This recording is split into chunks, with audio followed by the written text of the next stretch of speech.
네, 시청자 여러분 안녕하세요. 투더 골드문 진행의 문다연입니다.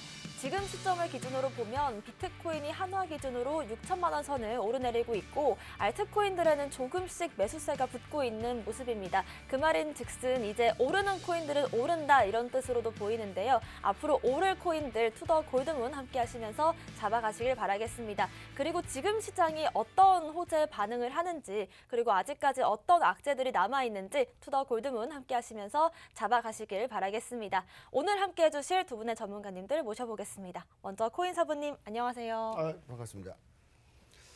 오랜만에 또 이제 인사를 좀 드리는 것 같습니다. 그래서 뭐 이번 주는 거의 처음 인사를 드리는 것 같은데 일단은 지금 시장 자체가 그래도 조금씩은 올라오고 있어요. 여러분들도 뭐 보셔서 아시겠지만 어제 야간에 한번 또 올라왔고 그 다음에 살짝 눌리다가 오늘 또 올라오고 있어요. 그래서 이런 시장에서 또 이제 진짜 올라오는 것인지 아니면 그냥 또 저번에 말했던 오빠장 이거 오르다가 빠지는 또 그런 장인지 요거는 이 방송을 통해서 좀 확인해 보셨으면 좋겠다라고 좀 말씀을 드리겠습니다. 네, 과연 찐 반등인지 오빠장인지에 대한 해답 오늘 방송 통해서 얻어가시길 바라겠습니다. 코인 대통령님 어서 오세요. 네, 안녕하십니까. 좀 또 시장이 그래도 조금은 좀 올라가는 모습을 좀 보여주면서 굉장히 뭐 계속 빠지기만 했던 시장이었던 것 같습니다. 그런데 조금 살짝 올라와주는 모습을 보여주면서 그래도 좀 마음의 안정을 찾죠. 뭐 한 20% 떨어지고 10%만 올라와도 뭐 안정을 찾는 데는 그래도 뭐 10% 결과적으로 10%는 빠져 있지만 그래도 마음의 안정을 찾는 데 도움을 주니까 지금 같은 시장 계속해서 이제 유지가 돼주면서 횡보한 후에 상승들 계속 나와준다면 굉장히 재밌는 매매가 될 수 있겠다 이렇게 말씀드리도록 하겠습니다. 네, 오늘도 시장의 이슈들 한번 짚어보겠습니다. 코인 이슈 흑과 백, 먼저 코인 사부님께서 준비하신 오늘의 이슈 어떤 걸까요? 뭐 일단은 악재적인 부분도 좀 말씀을 드릴 텐데 뭐 제가 이제 계속 말씀드렸던 것처럼 제가 이제 뭐 좀 거시적인 관점에서 뭐 경기가 안 좋다, 경제가 안 좋다 계속 이제 말씀을 드렸어요. 근데 이 지금 보시면 경제가 나아지는 부분들은 좀 없거든요. 그래서 지금 아직도 경제가 좀 힘든 상황, 여러분들이 좀 체감하실 겁니다. 그래서 이 부분들이 해소가 되지 않는다라고 한다면 사실 진짜 찐 반등이라고 하는 그런 불장은 오기 좀 힘들어요. 아무래도 이 개별적인 이슈들이 나오는 업종이라든지 그런 코인들만 올라가는 상황이 나올 겁니다. 그래서 뭐 오늘 악재라고 하기엔 좀 그렇고 그냥 지금 현재 상황을 좀 말씀드릴까 합니다. 그래서 근데 이 상황도 어떻게 보면 좀 악재이긴 한데 근데 뭐 너무나 뭐 큰 악재다 뭐 이런 건 뭐 아니다라고 좀 일단 말씀을 드리면서 일단은 지금 현재 돈들이 좀 사라지고 있습니다. 여러분들도 매매를 하시다 보면은 아시겠지만 예전에 들어왔던 매수세 그런 이 화끈한 흐름이 들어와주지 않고 있어요. 그렇다는 것은 지금 돈이 어딘가 있다라는 거거든요. 그러니까 뭐 우리가 사용하는 거래소에 돈을 그냥 넣어두고 가만히 관망하고 있다라고 보기엔 좀 그런데 바로 왜 그렇게 생각을 하냐면 은행으로 좀 돈이 좀 몰리고 있기 때문에 그래요. 최근 들어서 이 은행에 대한 이 정기 예금이 1조 원을 돌파했다고 합니다. 그거는 단기간에 흐름을 봤을 때고 한 2주 내지 또 3주 정도, 그러니까 이 시장이 하락하기 시작했을 때부터로 본다면 한 11조 정도 그 이상이 되겠죠. 그 이상이 이제 계속적으로 좀 증가하고 있어요. 은행의 돈이. 그렇다는 것은 경기가 안 좋다라고 했을 때 제가 저번에 뭐라고 말씀드렸습니까? 위험 자산으로 분류가 되고 있는 코인과 주식에서의 자금 회수가 일어난다고 드렸죠. 그러면서 물량이 빠지고 가격도 또 내려가고 거래량도 줄어들고 막 점점 안 좋은 흐름이 나와줍니다. 그럼 그 돈이 어디로 갈까요? 은행으로 간다는 거겠죠. 사실 우리가 투자를 할 때 뭐 5%의 수익을 보고 10%의 수익을 본다? 그렇다고 한다면 은행 이자보다도 훨씬 더 많은 수익률이기 때문에 우리가 투자를 하는 거겠죠.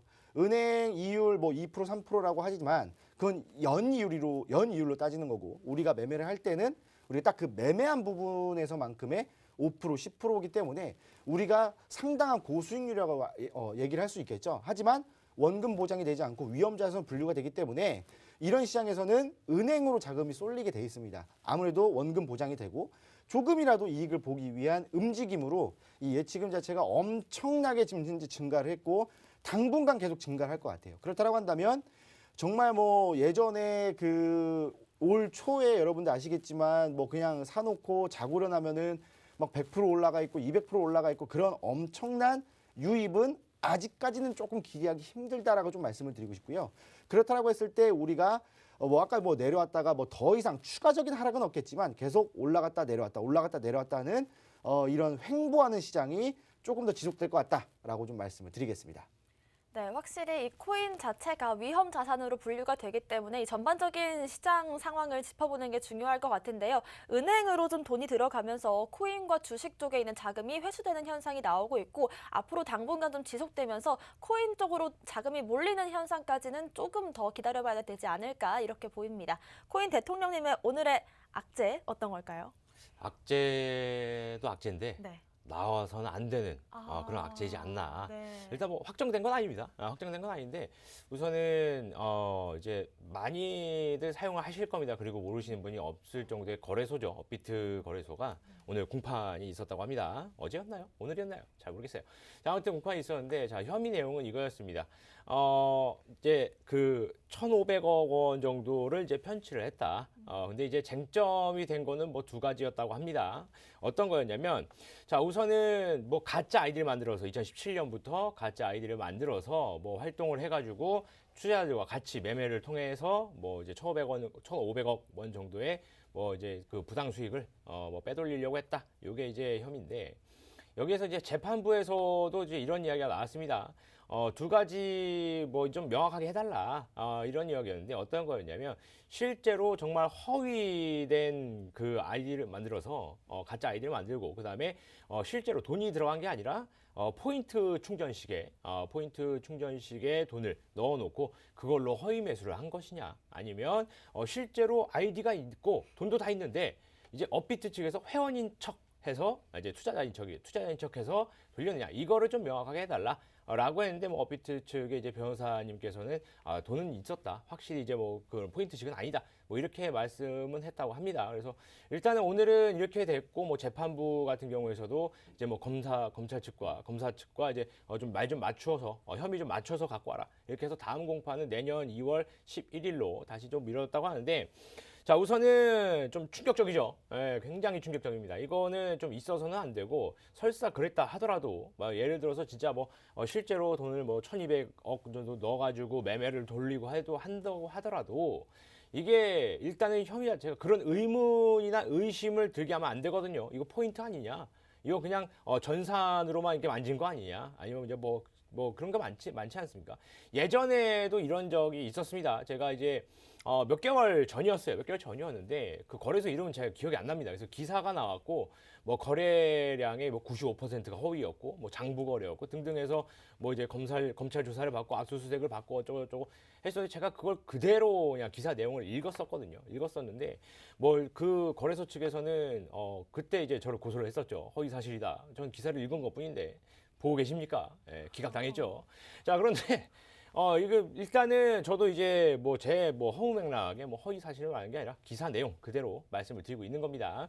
자, 그렇다 보니까 우리나라의 가장 큰 대형 거래소라고도 알고 있죠. 뭐 4대 거래소도 아니면 이제 저도 이제 꼽으라고 한다면 딱 2개 꼽으라면은 이거 꼽거든요. 근데 이런 거래소에서 이런 움직임을 보였다. 이거 굉장히 좀 실망스러운 일입니다. 그래서 뭐 근데 그렇다고 해서 뭐 이런 것들 때문에 거래소에서 돈이 빠져나가거나 아니면은 코인들이 하락을 한다거나 이런 모습을 보이진 않았겠죠. 당연스럽게도. 왜 그러냐고 한다면 만약에 예를 들어서 실질적으로 그렇게 한다라도 뭐 실질적으로 뭐 비트코인 뭐 몇천억 원어치 갑자기 매도 물량이 풀린다. 이건 아니니까요.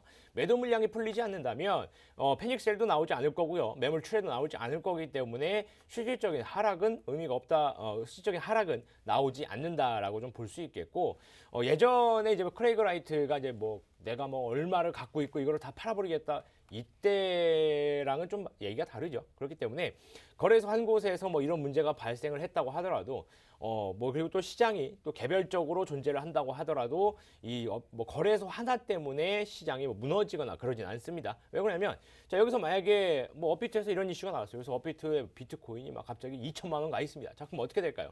다른 거래소로 뭐 사가지고 인출이 나간다거나 혹은 갑자기 인출이 들어온다거나 이런 왔다 갔다 하는 움직임이 있을 거기 때문에 전혀 가격에는 뭐 무관하다라는 게 있겠죠. 그리고 아직 명확하게 뭐 드러난 게 아니니까요. 그죠?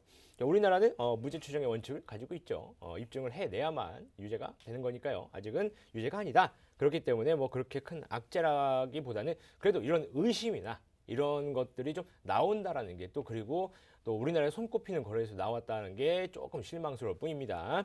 자, 그래서 우선은 가장 중요한 쟁점이었던 것 같습니다. 뭐 재판부에서 뭐 이제 관심을 가지고 어떤 것을 쟁점으로 두느냐. 이건 뭐 저희가 뭐 왈가왈부할 건 아니고 우리가 좀 봐야 될 것은 거래소에서 이런 움직임을 보였다. 그리고 의심이 들었다. 그리고 뭐 이제 검찰에서 뭐 이렇게 움직였다. 이런 거겠죠.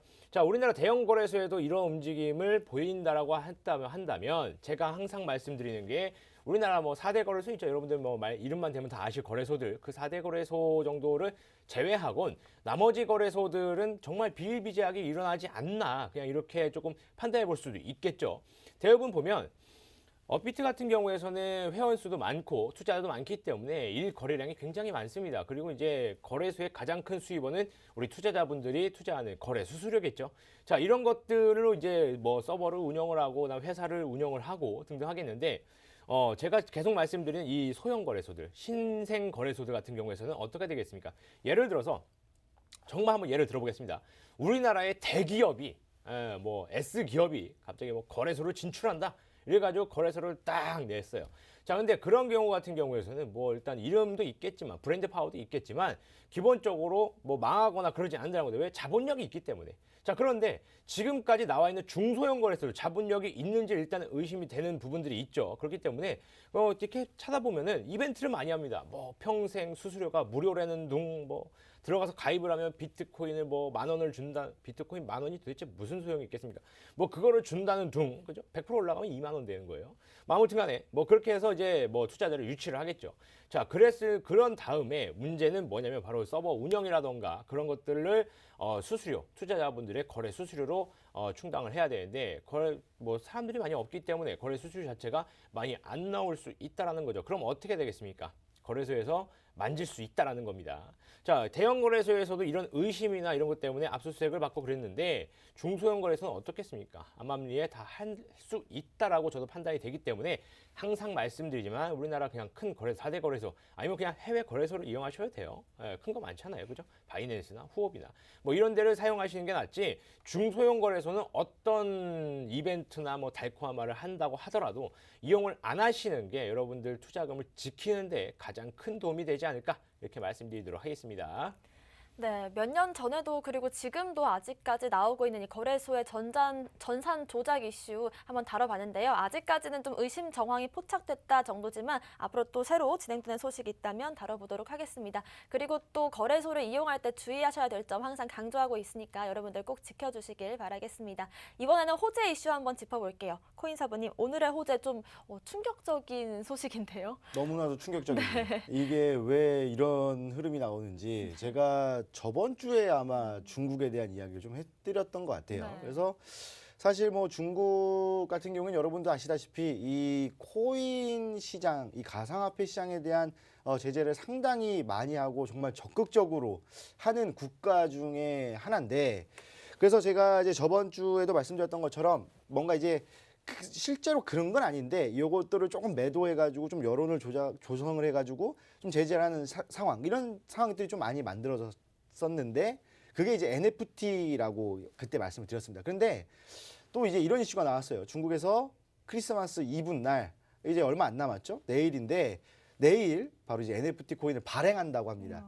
이게 좀 이렇게 좀 상반되는 모습을 좀 보여주고 있어요. 아무래도 이런 흐름 자체를 이게 뭐 이렇게 제재는 하지만 세계 시장의 흐름이 이렇게 가니까 어쩔 수 없이 좀 따라가는 흐름이 아닌가라는 생각이 들어요.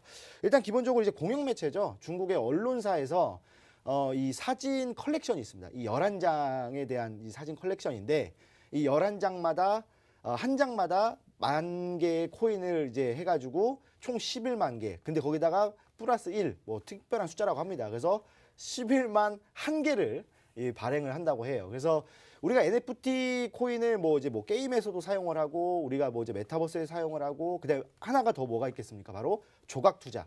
최근에 여러분들 많이 하셨을 거라고 생각이 들어요. 무슨 뭐 강남이나 무슨 뭐 압구정 이런 이제 좀 가격이 비싼 건물에다가 조각 투자를 하는 거죠. 뭐 30만 원이면 투자를 하고 또는 그림 엄청나게 고가의 그림에다가 나의 지분을 정말 소중한 돛담배 같은 그런 그 자금을 넣어서 투자를 하는 그런 식의 조각 투자가 굉장히 유행했거든요. 그것도 마찬가지로 NFT 코인으로 진행을 한 겁니다. 자, 그러면 이것도 마찬가지예요. 이 사진 11장을 NFT 코인을 통해서 이제 투자를 하고 이제 이 지분을 조각으로 나누겠다. 뭐 이런 상황인데 실제로 그런 사진이 막 이 뭐 엄청나게 가치가 있다거나 그런 건 아닌 것 같아요. 왜냐하면 이 사진 자체가 뭐 올 그 저번 달 11월 달에 그 공상장 창당 그 회의가 아니라 축제 때 이 찍었던 사진이거든요. 근데 사실 그게 뭐 30년 된 것도 아니고 40년 된 것도 아니고 고작 한 달 된 사진이어서 그게 어느 정도의 가치가 있을 거라기보다는 아무래도 이런 시스템을 적용을 해서 메타버스로 진출을 하려고 하는 움직임이 아닌가라는 생각이 듭니다. 그러니까 결국에는 예전에 2018년도 3월쯤일 거예요. 2018년 3월쯤에 미국과 중국이 그 무역 분쟁을 진행을 했죠. 그 무역 분쟁을 진행했던 게 이 세계 패권을 두고 다퉜습니다. 그래서 뭐 관세를 매기고 너 200개 매겼으니까 나도 400개 매길래 막 이러면서 뭐 이제 그 미국에 있는 중국 투자 기업들 다 철수하고 이런 조금 안 좋은 흐름이 나와주면서 그때 증시가 완전 박살이 났었거든요. 근데 그런 흐름이 아직까지도 이어지고 있는 것 같아요. 어떤 걸로요? 바로 가상화폐로. 이 중국에서 가상화폐, 그러니까 이 암호화폐 시장을 규제를 하고 진행했던 게 뭐냐면 바로 이제 위안화를 디지털화하는 이런 작업을 하고 있었어요. 그러면서 이제 미국에서도 그런 이야기를 했었거든요. 호재성의 발언이겠지만 중국에서 지금 위안화를 디지털화하기 때문에 우리도 그거를 따라가야 된다. 우리도 이 달러를 디지털화해야 되고 우리가 지금 뭐 세계 통화가 달러겠지만 우리도 디지털화를 해야 우리나라와 그러니까 미국이겠죠. 제가 아니라 그분의 말을 하면 우리나라와 그러니까 미국과 이 신흥국들과의 자금 루트를 형성할 수 있고 자금이 원활하게 왔다 갔다 할 수 있다. 그래서 지금 이 경제 위기를 타파할 수 있는 건 디지털화다라고 하는 이야기를 했었습니다. 그러니까 그런 부분들을 봤을 때 결국에는 지금 뭐 공통화폐는 달러겠지만 중국에서는 이 디지털화를 해서 결국에는 이 화폐 시장을 어느 정도 선도하겠다라는 의미가 좀 내포되어 있는 것이 아닌가라는 생각이 들어요. 그래서 여태까지 규제를 해오면서 진행하고 있었던 이 디지털화를 NFT를 통해서 공식적으로 발표가 된 게 아닌가 생각이 들어요. 그리고 이 NFT 코인 있죠. 이 사진 NFT 코인에 대한 거래는 우리가 알고 있는 중국의 공룡 IT 기업 텐센트에서 운영을 하고 있는 거래소입니다. 그래서 이 거래소를 통해서 이제 왔다 갔다 한다라고 했을 때 결국에는 이 중국의 메타버스 진출, 이 메타버스 선점 그렇다고 한다면 제가 저번 주부터 이 방송을 처음 시작할 때부터 말씀드렸던 이 NFT 시장에 관한 상승 동력이라든지 상승 탄력 등이 굉장히 높아질 수 있는 호재다라고 좀 말씀을 드리고 아까 계속 말씀드리지만 NFT 코인은 다 알트 코인들이죠. 그래서 우리가 충분히 고수익을 노릴 수 있는 시장이 곧 올 수 있다라고 좀 말씀을 드리겠습니다. 네, 코인사부님께서 계속해서 이 NFT 시황도 한번 짚어주시고 앞으로의 흐름도 읽어주셨는데 말씀하셨던 이 NFT 세계 흐름 속에 중국도 좀 가담하는 모습인 것 같습니다. 중국이 준비한 크리스마스 선물인가 이렇게 봐야 되나 싶기도 한데 일단은 이 중국 자체가 워낙 뭐 채굴 금지를 할 때는 코인 시장이 좀 많이 하락을 하는 모습도 보였고 이렇게 코인 시장에 큰 영향을 미치는 나라 중에 하나이기 때문에 이렇게 NFT 시장 그리고 메타버스 시장에 가담을 한다는 소식이 또 NFT 메타버스 코인들의 좀 붐을 일으킬 수 있지 않을까 이런 호재로 작용할 수 있을 것 같습니다. 코인 대통령님의 호재도 한번 살펴볼까요? 호재도 저도 이제 NFT 관련돼서 네. 좀 말씀을 좀 드릴 건데 뭐 중국 말씀해 주셨는데 뭐 저도 동의하는 내용이라서 중국은 자금을 좀 선도하기 위해서 그 미중 무역 전쟁에서 한번 져가지고 네. 뭐 그러지 않나 뭐 그렇게 생각이 드는데 일단은 뭐 재밌습니다. 항상 보면은 이렇게 막아놓고 뭐 자기들끼리 할 건 다 하고 있고 일단 뭐 저는 뭐 그 나라 국민이 아니니까요. 예, 잘 모르겠는데. 자, 우선은 오늘 또 이제 NFT에 대한 호재를 좀 말씀을 드리는데, 저도 이제 말씀을 드릴 게 NFT예요. NFT인데, 뭐 NFT 코인에 대한 뭐 그런 전망, 뭐 이런 거라기보다는 그래도 지금 최근에 있는 동향에 대해서 좀 말씀드리려고 합니다. 그래서 여러분들도 많이 아실 겁니다. 이제 메타마스크 지갑에서 NFT 코인도 이제 관리가 된다라고 이슈가 나왔습니다. 자, NFT가 아니라 메타마스크. 많이들 사용하고 계시고, 그리고 대표적인 이제 지갑이죠. 코인 가상자산 지갑인데, 이 메타마스크에서 지금까지는 NFT에 대한 보유 현황만 확인이 가능했습니다. 그래서 내가 뭐 그 토큰을 추가해서 내가 몇 개를 갖고 있는지 등등 이런 것만 됐었는데, 지금 같은 경우에서는 이제 NFT 코인을 이제 매수 매도도 할 수 있고요. 그다음에 유니스왑을 통해서 매수 매도하는 거죠. 유니스왑을 통해서 매수 매도 할 수 있고, 그다음에 메타마스크다 보니까 굉장히 철저하게 보안이 되어 있겠죠. 이제 시드 구문만 잃어버리지 않으신다면 다른 사람들이 뭐 해킹을 한다거나 해킹 이슈에서 조금 자유로운, 그래도 다른 것들보다는 그래도 조금 자유로운 모습을 보일 수 있는데, 그 시드 구문 잃어버리면 다 틀리죠. 그래서 그건 항상 조심하셔야 되고, 일단은 안정화까지는 시간이 다소 소요가 된다고 합니다. 아직 업데이트가 정확하게 다 진행이 된 거 아니기 때문에 지금 당장 막 메타마스크만 해가지고 그럼 되는 건가, NFT 막 다 집어넣고 막 매수 매도 하려고 해도 아직 안정화가 다 진행이 된 건 아니기 때문에 시간은 조금 걸릴 수 있다라고 볼 수 있는데, 자, 그래도 이 NFT가 이제 메타마스크에서 관리를 할 수 있다. 이게 또 어떤 의미에서 또 이제 작용을 할 수 있느냐, 이런 것들을 본다면, 메타마스크 같은 경우에서는 유니스왑을 통해 장외 거래를 할 수 있는 기능을 지원을 합니다. 심지어 메타마스크 같은 경우에서는 어떤 것도 되느냐, 바로 이제 밴딩 머신이죠. 이제 자판기, 자판기에다가 이제 뭐 결제를 추가를 넣어서, 메타마스크는 그런 기능도 다 지원을 해줍니다. 이미 그런 기능들이 예전에 나와 있고요. 그걸 상용화하는 것들은 뭐 재단이나 아니면은 다른 사업자들의 영역이겠지만, 일단은 지원을 해줍니다. 메타마스크 같은 경우에서는. 자, 이런 것들을 봤을 때 NFT 코인 같은 경우에서 메타마스크에서 관리가 되고, 그 다음에 결제 지원이 가능하게 된다라고 한다면, NFT 코인이 더욱더 활발하게 이제 거래가 될 수 있는 그런 모습을 또 보일 수 있지 않나라는 판단이 들고, 예전에 저도 이제 기사를 쭉 보다가 이런 기사를 봤을 때 일단 뭐 제목은 이랬습니다. 뭐 장모님이 NFT 코인 그림에 관심을 갖기 시작했다라는 그런 기사를 봤는데, 자, 그 정도의 기사가 나왔다라고 한다면, 이제는 NFT 코인, 이 메타버스나 아니면 코인, 가상자산에 관심 있으신 분들이라면 NFT에 관심이 NFT를 못 들어보신 분들은 없다라고 또 이제 볼 수 있겠죠. 거기 그 기사에서 나왔던 게 NFT 이거 그림 실존 아니는 그림, 뭐 아까도 이제 코인 사고 전문가님께서 말씀해 주신 뭐 그냥 행사하는 거 장면 사진 찍어가지고 그거를 뭐 NFT를 해가지고 뭐 어쩌고저쩌고, 그게 과연 의미가 있을까 싶기도 하고 누가 살까 싶기도 하지만 삽니다. 예, 사요. 그리고 오징어 게임의 영희도 이제 나오죠. NFT로 해가지고 나옵니다. 그 픽셀 뭐 이렇게 해가지고 나오긴 하는데, 그런 것들도 이제 시장에서 점점 이제 거래가 될 것이고, 그 다음에 뭐 저번에도 제가 한번 말씀드렸었는데, 이제 땅을 사고 파는, 어스투라고 해서 땅을 사고 파는데 전혀 의미가 없어요. 내가 그 땅을 샀다고 해서 뭐 권리를 주장을 한다거나 전혀 그럴 수가 없습니다. 저번에도 말씀드렸듯이 그 어스투에서 제가 이 팍스경제 TV 부지를 삽니다. 그 어스투에서 사가지고 와가지고 PD님 제가 여기 땅을 샀는데 나가주시죠. 귀싸대게 왔습니다.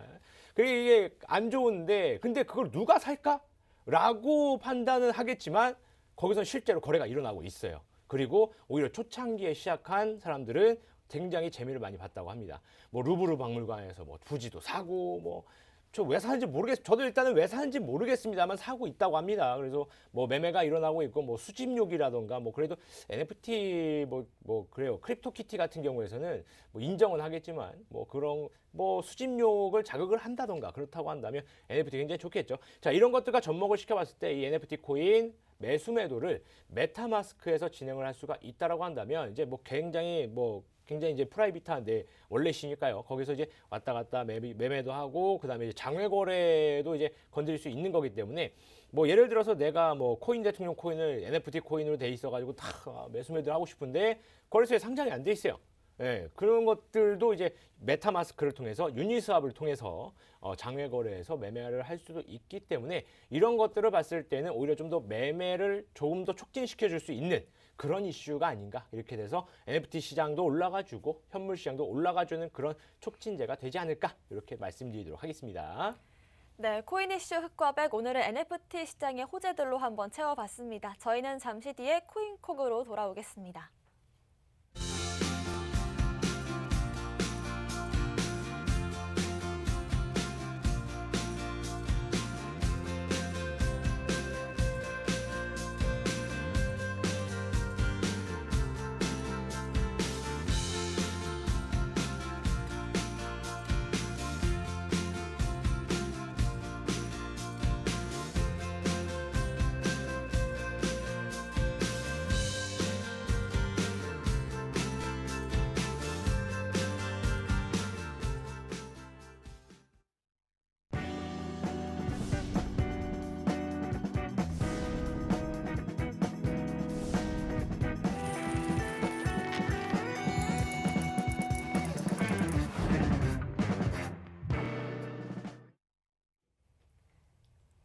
네, 코인콕 특징주 분석 시간입니다. 오늘 하루 특징적인 움직임을 보여준 코인들과 그 섹터들 한번 분석해 보겠습니다. 먼저 코인사부님의 오늘의 특징주 어떤 건가요?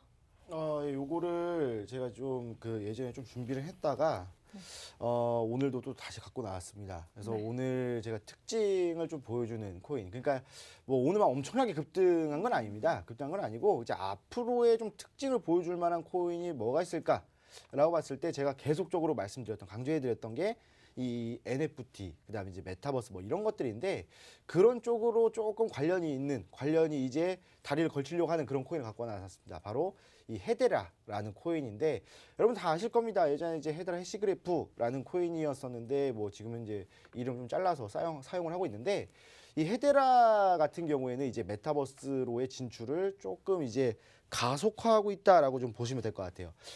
이 메타버스로의 진출, 아까 이 그 코인 대통령 전문가님이 말씀을 하시길 그 이제 부동산, 이 메타버스 상에서의 부동산 이거를 왜 사는지 모르겠다라고 하셨는데 제가 생각했을 때는 그런 것 같아요. 저도 왜 사는지 모르겠지만 제가 이런 것들을 좀 알아보고 조사를 해보고 공부를 해보고 했을 때 이런 쪽으로 이제 부동산을 사고 이런 것들이 왜 그런 거냐 생각했을 때 앞으로 우리가 활동하는 영역이 이제 메타버스로 넘어간다면 그 말은 좀 달라지겠죠. 지금 우리가 활동하고 있는 거는 이 시점에서 똑같이 이제 삶을 살아가고 있는데 만약에 우리가 일을 한다거나 뭐 회의를 하고 뭘 하고 친구를 만나고 뭘 할 때 이 메타버스 상에서의 제 다른 세상에서 만약에 그게 다 넘어간다라고 했을 때에는 그 안에서의 부동산의 가치는 지금 우리가 살고 있는 현물과 비슷하다라고 볼 수 있겠죠. 그래서 아마 그런 미래적인 가치를 보면서 매매를 하고 있는 것이 아닌가. 정말 어마어마한 가격대로 매매가 되고 있거든요. 실제로 게임에서도 무슨 사실 디지털인데 용이 있어요. 용이 있는데 그게 이제 캐릭터인데 그거를 지금 현 시가로 최근에 이제 뭐 런칭했던 건데 현 시가로 한 50억 정도 한다고 합니다. 그러니까 말도 안 되는 가격이죠. 50억이면 정말 어마어마한 가격이라서 그래서 이제 이 그런 메타버스 그다음에 이 NFT 시장으로의 진출을 가속화하려고 하고 있어요. 특히 이 헤데라 같은 경우에는 이 파트너가 굉장히 든든하거든요. 바로 우리가 흔히 알고 있는 이제 구글이 파트너로 돼 있어요. 그리고 최근에 이 헤데라가 보안에 대한 취약성이 없다라고 좀 나왔습니다. 그렇다고 한다면 뭐 해킹이라든지 그다음에 우리가 이걸 사용하면서 특히 이제 코인을 우리가 매매를 하고 사용하면서 가장 큰 문제점이 바로 이제 이 보안에 대한 부분들인데 이거에 대한 취약성이 없다라고 나왔고 그다음에 이 파트너사도 든든한 또 이런 구글이라든 이런 대기업과 파트너십을 맺고 있어요. 그리고 최근에 이 웹3에 대한 이 열풍이라든지 이런 것들이 좀 많이 부른 와중에 또 이제 구글에서 이 웹3에 대한 부분들의 프로젝트를 또 진행한다고 했잖아요. 그렇다고 한다면 앞으로 우리가 사용하게 될 것이 무엇인가? 그럼 웹3라든지 아니면은 뭐 메타버스라든지 아니면 NFT 시장이 좀 더 활발해지면서 우리가 뭐 투자를 더 한다든지 이런 것들을 봤을 때 이 삼박자를 맞출 수 있는 코인이 뭐가 있을까라고 봤을 때 바로 헤데라라고 생각이 든 겁니다. 차트를 잠깐 보시면은요. 예전에 헤데라 차트를 보시면은 이제 상장하고 나서 상장빔 한번 맞았었죠. 그리고 나서 쭉 횡보를 하다가 여기서 한번 크게 반등이 나왔습니다. 그러니까 처음 상장하고 나서 올라갔던 가격보다 조금 더 올라가는 흐름을 보여주면서 엄청난 시세를 보여줬거든요. 이게 이제 구글과 파트너십을 맺었다 이거였거든요. 그리고 나서 이제 이슈 없다가 쭉 횡보해주면서 별 움직임이 없었어요. 그러면서 한번 최근에 올라와 주다가 저항 맞고 내려오면서 원형 바닥 만들어주면서 다시 한 번 더 올라가죠. 그러니까 원형 바닥도 이제 상승 반전 패턴입니다.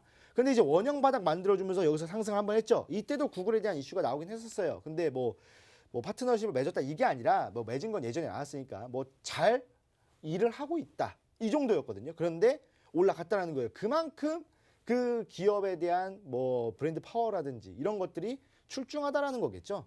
그리고 나서 다시 한 번 더 저항 라인 때 맞고 한번 쭉 내려왔습니다. 근데 이때는 뭐 전 코인이 그러니까 이 시장 자체가 무너지면서 똑같이 그냥 내려온 거기 때문에 딱히 이 부분에 대해서는 신경 쓰지 않아요. 왜냐하면 거래량도 보시면 아시겠지만 굉장히 적은 거래량이 들어와 주면서 매일매일 거래량이 줄어드는 모습을 보여줬거든요. 그리고 나서 어제죠. 어제 한번 반등이 나왔습니다. 그리고 나서 오늘 거래량이 어제보다는 적은데 그래도 최근보다는 많이 좀 들어와주는 흐름이 있어요. 그리고 지금 이제 아침은 아니고 12시 좀 지났잖아요. 그럼 이제 오후까지 야간까지 본다라고 했을 때 거래량은 더 들어올 만 하겠죠. 그리고 지금 현재 이 라인대의 저항을 잡고 있지만 이 저항 라인대는 예전에 지지로 삼았던 라인대예요. 그러니까 여기 제가 선을 하나 그어드리면 지금 저항 라인대를 지지 라인대로 삼고 있긴 해요.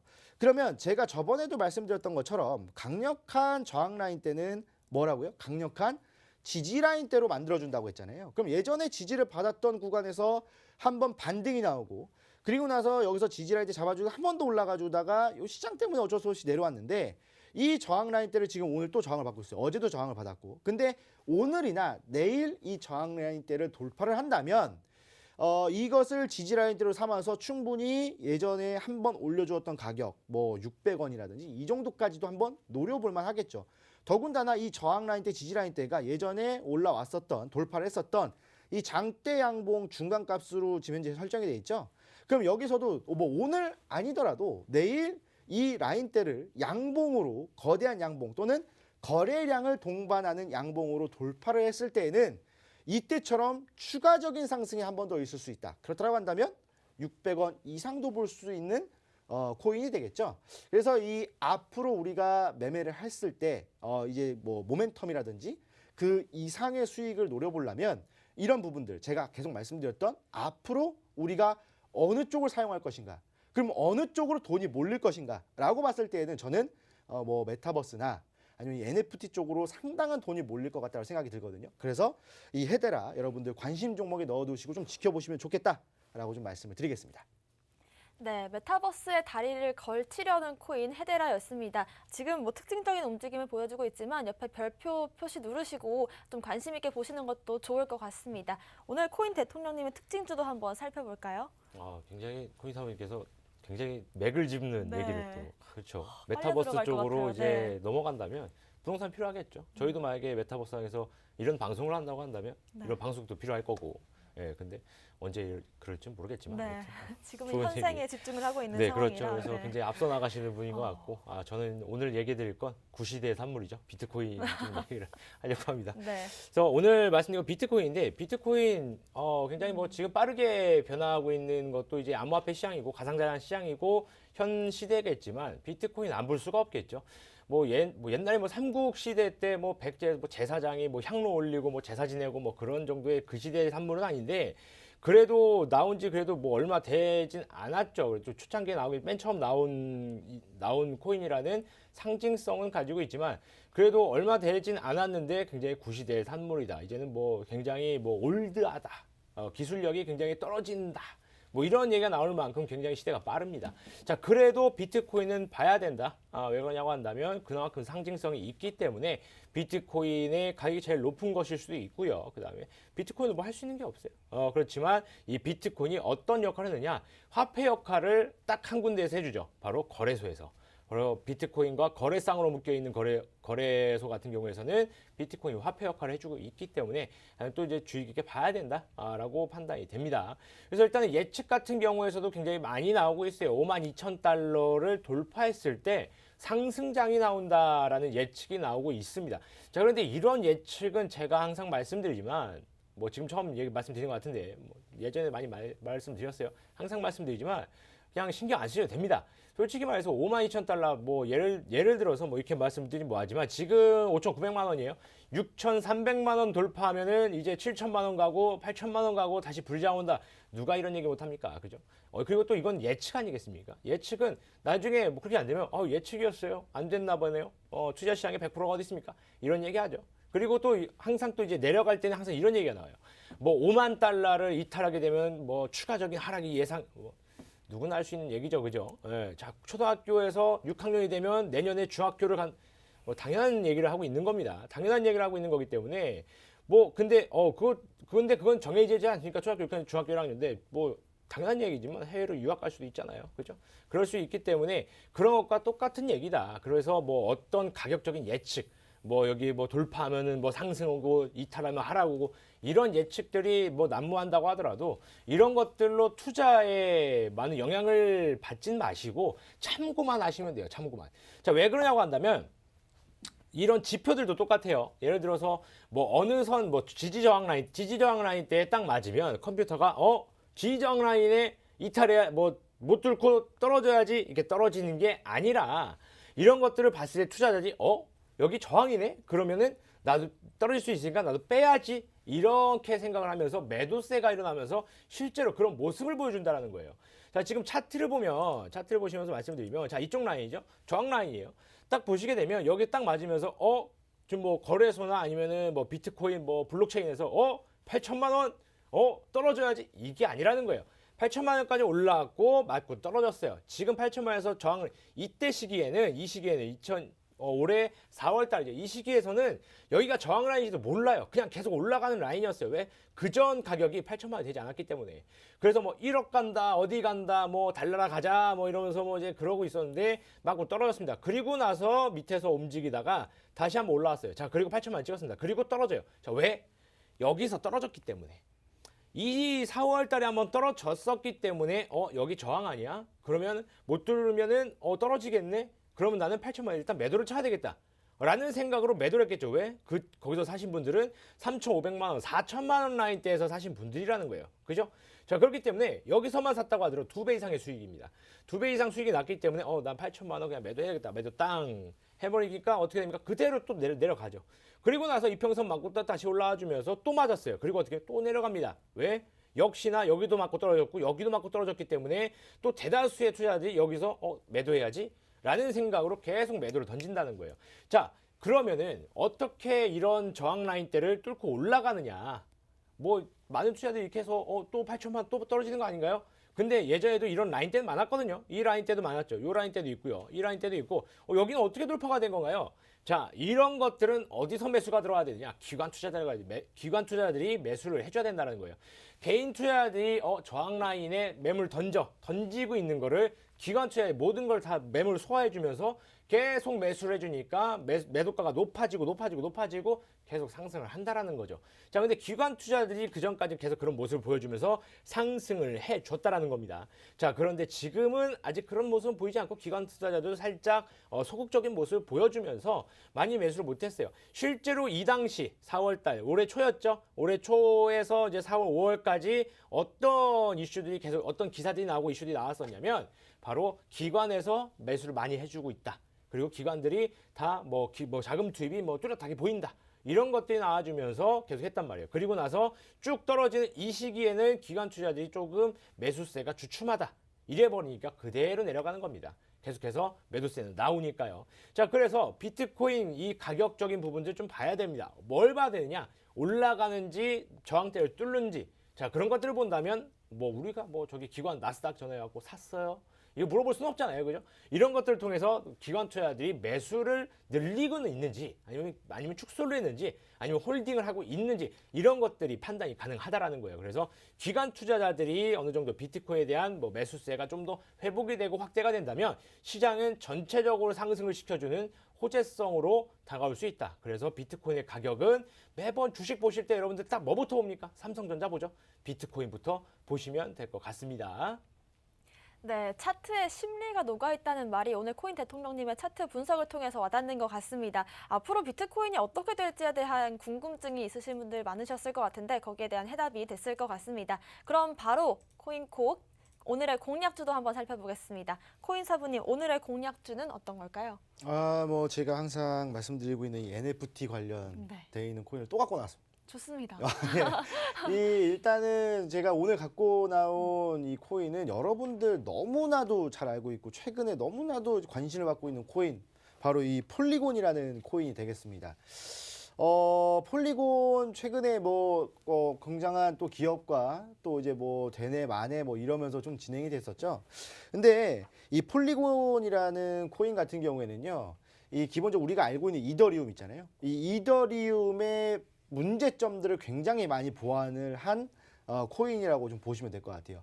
굉장히 느린 트랜잭션이라든지 아니면 조금 많이 비싼 가스비라든지 이런 것들을 굉장하게 좀 개선을 한 코인이기 때문에 앞으로의 제2의 이더리움을 노리는 코인이 바로 이 폴리곤이 아닌가라는 생각이 들 정도로 그 정도로 좀 이제 개발을 하고 그런 좀 프로젝트를 좀 진행을 하고 있습니다.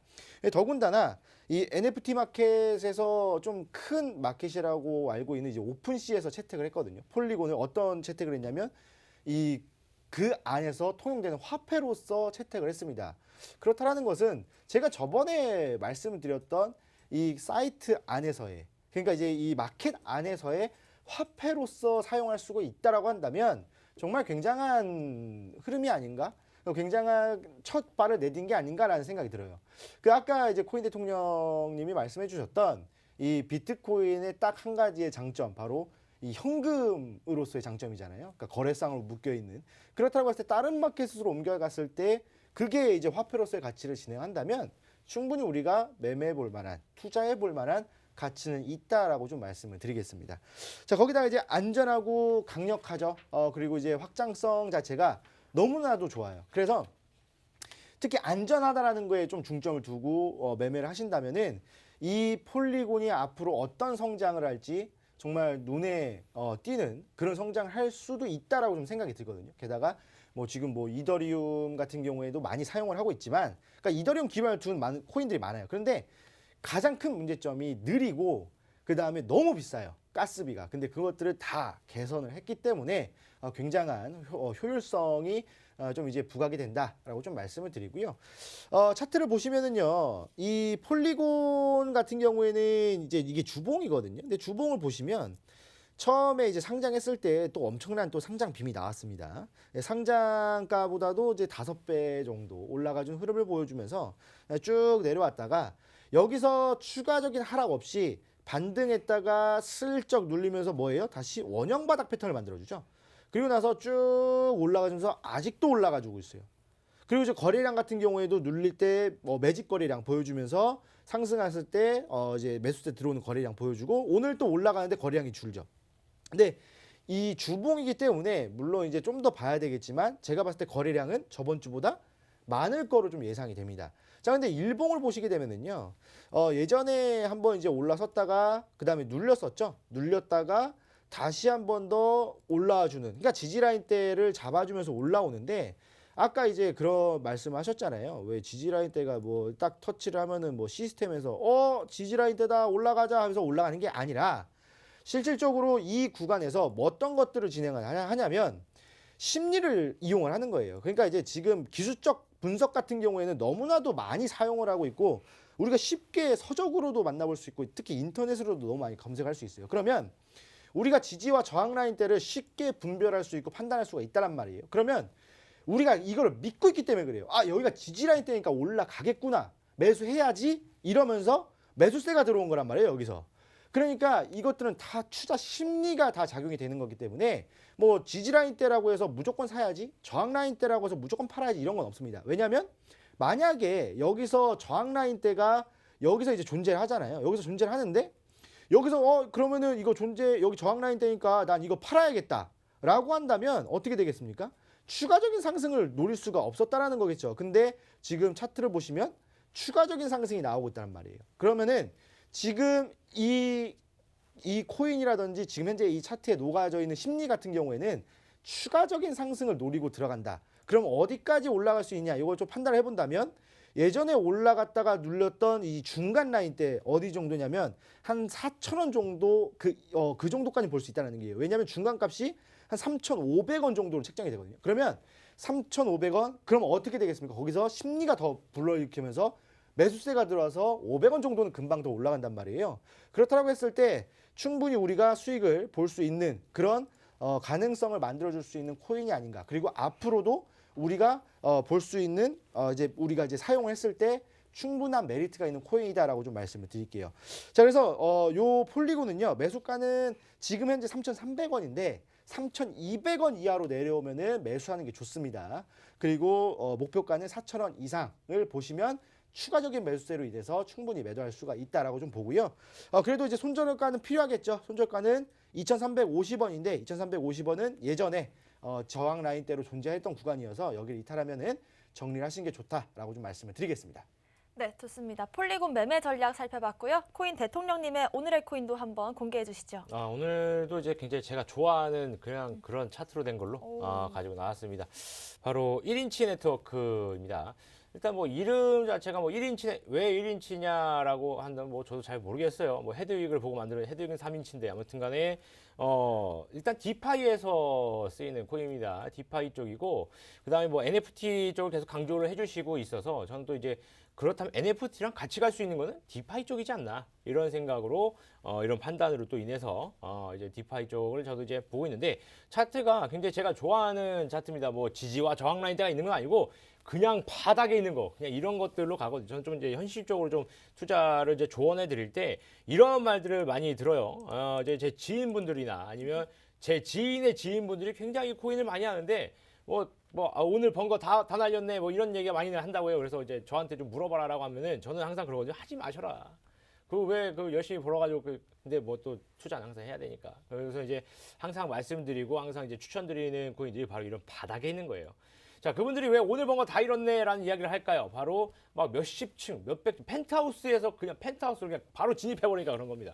거기서 떨어지면 당연히 아프죠. 근데 1층이나 아파트 2층, 별로 안 아프지도 않고 그리고 어디 하나 깨지지 뭐 사람이 있습니다. 그죠? 그렇기 때문에 들어가도 바닥에서 들어가는 게 가장 좋다는 거예요. 수익을 보더라도 가장 크게 먹을 수 있고 떨어지더라도 그냥 가장 적은 가격에서 방어가 된다라는 거죠. 자, 예를 들어서 지금 뭐 1인치 네트워크가 뭐 22,000원에 딱 들어왔다. 근데 지금 3,000원이 네, 미래가 깜깜하죠 지금. 예, 앞도 잘 안 보이고. 자, 그런데 예를 들어서 뭐 내가 매수한 금액이 뭐 4,600원이다. 괜찮아요, 그죠? 지금 가격에도 괜찮아요. 22,000원에 들어간 사람보다 괜찮아요, 그죠?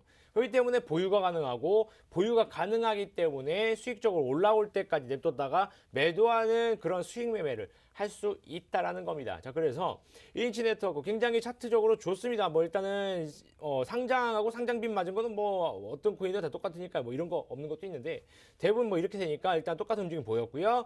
그다음에 첫날 쭉 빠지고 나서 다 토했죠. 다 토하고 나서 그다음에 계속 떨어지면서 횡보하다가 하락, 횡보, 하락, 횡보, 하락. 지금도 횡보 중.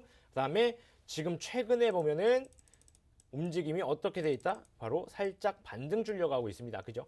자, 바닥 라인 때는 여기에요. 이쪽 라인에서 지지를 받았죠. 2,900원 라인 때 지지를 받아서 밑골이 달아주면서 반등 해주고 있는데 살짝 못 미치고 있다가 이평선 있죠. 자, 5일선과 21선 아직 60일 안 되죠. 61선은 없어요. 5일선과 21선이 있는데 쭉 역배열되면서 내려왔다가 5일선이 21선 골든크로스 해주려고 하는 위치입니다. 그렇기 때문에 여기에서 5일선이 탁 올라가 주면서 어떻게 된다? 바로 골든크로스 나와주면은 괜찮은 모습 볼 수 있겠다라고 판단이 되겠죠. 자, 이렇기 때문에 요 라인대에서 조금 지켜봐야 된다. 그래서 매수가 지금 현재 타점이다라고 볼 수 있다는 겁니다. 그래서 우선은 매수가는 3,100원으로 제가 이제 오전 7시에 이제 지금 3,160원이거든요. 3,100원 이하로 매수를 하셔도 되고 지금 그냥 매수하셔도 됩니다. 매수 진행하셔도 되고요. 왜냐하면 3%밖에 안 올라왔어요. 3%밖에 안 올라왔고 코인 시장에서 3%는 횡보죠. 그죠? 횡보기 때문에 매수하시고 목표가는 4,300원 라인대 잡도록 할게요. 자, 이 라인대로 잡는 이유가 뭐냐면 올라가서 저항 맞을 수 있는 게 4,300원, 4,400원 라인 때문에 여기까지 잡으시고 손절은 2,500원 이하로 떨어지면 손절하시길 바라겠습니다. 네, 이렇게 공략주 매매 전략까지 짚어봤습니다. 좀 더 많은 내용 함께하고 싶다 하시는 분들은 오후 1시 반부터 무료 방송도 함께 해주시면 좋을 것 같습니다. 무료 방송 함께 하실 수 있는 방법 안내해드리겠습니다. 팍스경제TV 홈페이지에 컴퓨터로 접속을 하시면요. 좌측 하단에 투더 골드문 배너가 있습니다. 배너를 클릭하시면 바로 실시간 방송과 무료 교육 영상들 시청하실 수 있으니까요. 많은 참여 부탁드리겠습니다. 오늘 저희가 준비한 소식은 여기까지입니다. 저희는 다음 이 시간에 오겠습니다. 시청자 여러분 고맙습니다.